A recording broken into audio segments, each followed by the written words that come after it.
आमच्या चॅनलमध्ये आपलं स्वागत आहे. येणाऱ्या निवडणुकाचा बिगुल वाजलेला आहे. तर काय मुद्दे घेऊन आपण जनतेसमोर जाणार आहात, काय सांगा? नमस्कार. मी प्रफुल्ल दिनकरराव जोशी.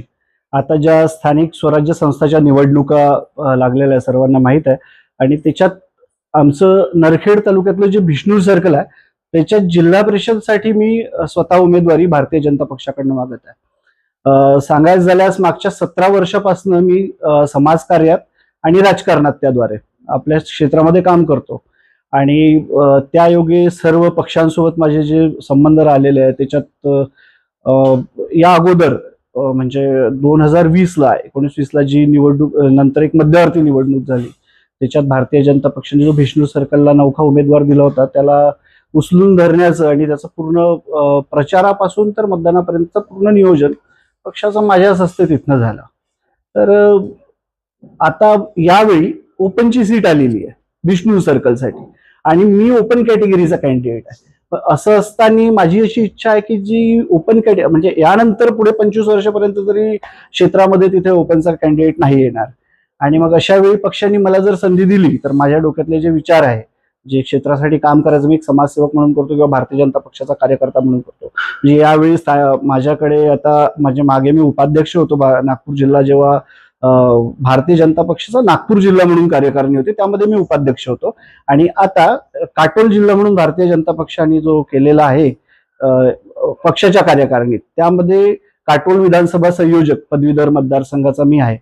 तर पक्षाने जर मला सीट दिली माझ्यावर विश्वास ठेवला तर भरपूर काही घडामोडी भरपूर बदल म्हणजे पुरुषोत्तमजी दाखोळे जे एक जिल्हा परिषदला गेले भारतीय जनता पक्षाचे त्यानंतर आतापर्यंत एकही व्यक्ती म्हणजे ते सगळ्या समाजाचं समीकरण बसून पाहिलं तरीही कोणताही व्यक्ती भारतीय जनता पक्षाकडनं निवडून आलेला नाही. मग अशा वेळी जर यावेळी मला सीट दिली आमचे आमदार श्री चरणसिंगजी ठाकरे यांनी विश्वास दाखवला आहे, आमचे डॉक्टर आशिषजी देशमुख आहे त्यांनी विश्वास दाखवला, बावनकुळे साहेब यांनी आणि फडणवीस साहेबांनी विश्वास दाखवला तर नक्कीच क्षेत्रात एक वेगळी सुरुवात आपण करू, एक वेगळी नवी पहाट आणू. आता जसं निवडणुका लागलेलं आहे विरोधकांचं पण आगळं वेगळं प्रकरण सुरू आहे. मला हे सांगा की वोट चोरीचा मुद्दा हा खूप गाजला होता, तिथे तिथे आंदोलन वोट चोरी झालेले आहे. काय वाटतं आपल्याला की वोट चोरी हा मुद्दा यावेळेस पण येणार का? पहिली गोष्ट तर ठीक आहे तुमचं असं म्हणणं आहे वोट चोरी झाली. इथे वोट चोरी नाही मन चोरून घेतल्या भारतीय जनता पक्षाने लोकांच्या. मन चोरीचा मुद्दा गाजवा बरं. तुम्ही लोकांच्या मनात जे आहे ना ते राजकारण्यांनी तसं वागलं. आमचे जे विरोधक आहेत त्यांना मी इथून तुमच्या माध्यमातून सांगू इच्छितो की वोट चोरी हा मुद्दा नाही आहे. भारतीय जनता पक्षांनी आम्ही भारतीय जनता पक्षाच्या बूथ लेवलच्या कार्यकर्त्यांनी तिथपासूनच्या कार्यकर्त्यांनी लोकांचे मन चोरून घेतलं आणि जेव्हा मन चोरले ना तेव्हा वोट चोरले जात नाही, वोट आपोआपच पडतात आणि ते आपोआप आतापर्यंत पडलेलेच नाही आहे. आता इथून तुमच्या माध्यमातून सर्वांना सांगतो आमच्या विरोधकांना की इथून पुढे येणाऱ्या आपण मतदारामध्ये किंवा इलेक्शन मध्ये आमचे मतदार आम्हालाच मतदान करतील.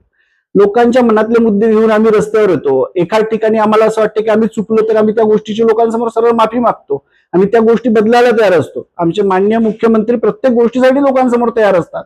कोणताही मुद्दा असो तो वैयक्तिक किंवा इगोवर न नेता भारतीय जनता तो मुद्दा लोकांच्या हितासाठी आणि हक्कासाठी लढतो.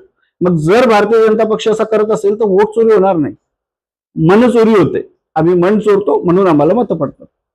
काटोल नरखेड जे विधानसभा क्षेत्रातील चरणसिंगजी ठाकूर जे आमदार आहेत त्यांनी आमदार झाल्याबरोबर काही अधिकाऱ्यांना आणि काही लोकांना म्हणजे विरोधक पार्टीने अशा लोकांना वाजवलं. विकासाचे काम भरपूर समोर आणले, शेतकरी असो किंवा कुठे असो निधी खेचून आणलेली आहे. अशा प्रकारे आणखी काही कामं राहिलेले आहेत जे आपल्या लोकांसाठी आपल्याला करायचे आहे. पहा कामं राहिलेले नाही आहे, कामं भरपूर आहे. काम विकासाचा निधी खेचून आणलेला नाही, तो फक्त एक ट्रेलर आहे. आमचे आमदार साहेब आम्ही स्वतः पाहतो, आज तुम्ही त्यांच्याकडे पाहता ते दिवस रात्र धावपळ करत असतात. सकाळी 7 वाजतापासून त्यांच्याकडे लोक जाऊन बसले असतात, रात्री 10 वाजेपर्यंत ते झोपून त्यांचे म्हणजे झोपायची गादी टाकले असतात ना त्यांच्या बाजूला सुद्धा पक्षाचा कार्यकर्ता काही ना काही काम घेऊन बसलेला असतो. ते काम वैयक्तिक नसून क्षेत्राचं असतं हे मी तुम्हाला सांगतो.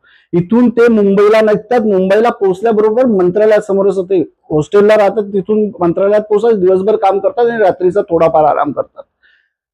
ते कामं फक्त जो निधी आता आणलेला आहे तेवढाच आणलेला नसून एकदम मायक्रो लेवलवर त्यांचं लक्ष आहे.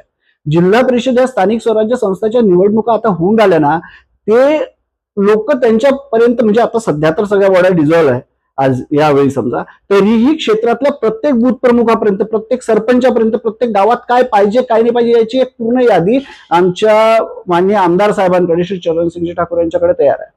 आणि त्यांच्याच माध्यमातून, त्यांच्याच साक्षीने जर आम्हाला पक्षाने एक चान्स दिला तर आम्ही त्यांच्यासोबत उभे राहून नक्कीच क्षेत्राला एका नव्या दिशेला आणि एक प्रगतीच्या दिशेला नेऊ. भारतीय जनता पार्टी एक विकासाचा एजेंडा घेऊन समोर नेहमी चाललेल्या आहे. कितीतरी योजनेअंतर्गत त्यांनी लोकांना त्याचे लाभ मिळवून दिलेला आहे. आता जर म्हणजे विष्णूरमध्ये आणखी आपल्याला काय वाटतं की जे कामं बाकी आहेत ते आपल्याला करायला पाहिजे? बघा, सगळ्यात महत्वाची गोष्ट तर ना, मुद्दे भरपूर आहे.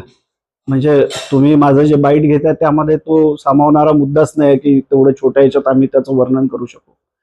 आमच्या लोहारी सावंग्यापासून तिनखेड्यापर्यंत आमचं खराळा गाव येतं, तिकडे गुमगाव खराशी शेवटचं गाव येतं, त्या गावापासून शेवटच्या गावापर्यंत भरपूरसे असे मुद्दे आहे जे मागच्या 25 वर्षापासून एक प्रलंबित राहिलेले आहे. खूप असे मुद्दे आहे जे युवांच्या बाबतीत म्हणा.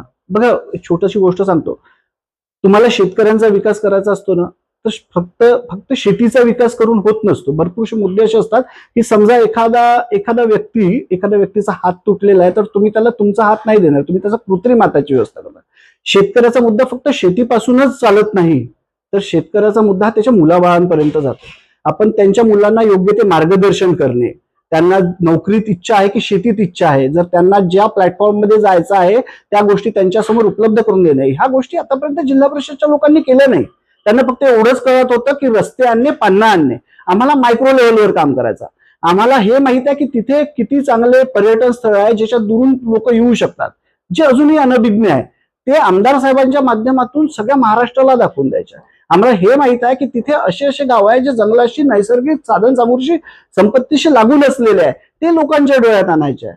म्हणजे शेतकऱ्यापासून तर शेतकऱ्याच्या मुलापर्यंत आणि वृद्धापासून तर स्त्रियापर्यंत, म्हणजे ज्याला आपण अंत्योदय विकास म्हणतो, तो आम्हाला जिल्हा परिषदच्या माध्यमातून या पूर्ण महाराष्ट्राला, मला तर विष्णू सर्कलच्या माध्यमातून दाखवून द्यायचा आहे. आणि म्हणूनच ही सगळी धावपळ चालू आहे. आणि आमचे आमदार साहेब याच्यासाठी कटिबद्ध आहे.